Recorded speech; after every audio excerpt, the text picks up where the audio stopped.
This week, the FDA revoked emergency use authorization for 2 antibody treatments that doctors say do not work against Omicron. Yeah, the state health department calls the supply of treatments that do work very limited. CBS 17's Maggie Newland is live for us tonight in Raleigh, digging deeper into how doctors determine who gets those treatments and why timing is absolutely critical here. Rod and Angela, right now these treatments are reserved for the people at the very highest risk of ending up in the hospital. But people who qualify have to act fast.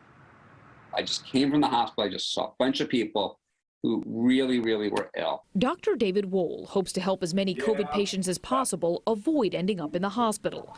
But we don't have enough treatment. Only one type of antibody treatment works against Omicron, but availability is limited. There's also a very limited supply of antiviral pills. We've had to really ration, our treatments because of the supply and prioritize it to the people who could benefit from it most.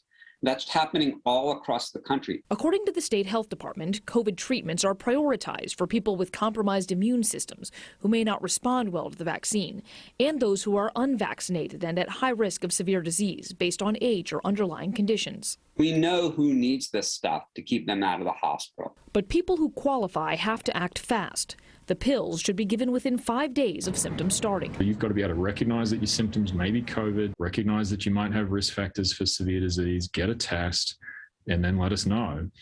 And for all that to actually happen in 5 days is complicated. Dr. Cameron Wolf says many people don't even realize they have COVID at first. They think, maybe this is a bad sinus infection, or maybe I've just got the flu, or I've been fine with every other respiratory illness. So even if I think this is COVID, that I'm going to fight it off. And then suddenly they find they're 5 or 6 days in and things are getting worse.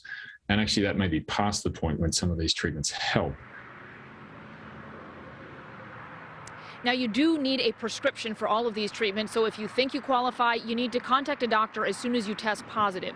There is another option for high-risk patients. The drug remdesivir used to only be used for people who were in the hospital. It now can be used on an outpatient basis, but you do have to get IV infusions for 3 days in a row, so not necessarily the easiest for a lot of people who are sick. We're live in Raleigh. Maggie Newland, CBS 17 News.